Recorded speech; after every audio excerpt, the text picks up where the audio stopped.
Hello everyone, আমি একটা ছোট্ট ইনফরমেশান নেওয়ার জন্য আজকে ভিডিওটা বানাচ্ছি।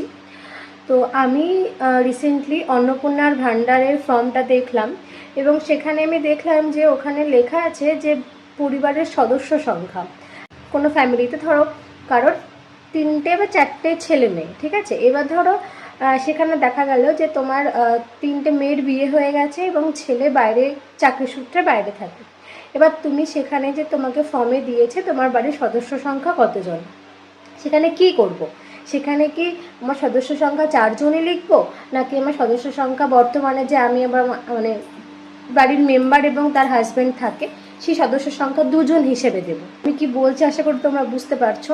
তো যদি তোমরা কেউ এই ইনফরমেশানটা সম্পর্কে জেনে থাকো তাহলে প্লিজ আমাকে একটুখানি কমেন্ট করে জানাও। আমি ফর্ম ফিল আপ করতে বসেছি, কিন্তু আমি এই জিনিসটা ঠিক অবগত হচ্ছে না যে যার জন্যই আমার এই ভিডিওটা করা। প্লিজ তোমরা একটু জানাও।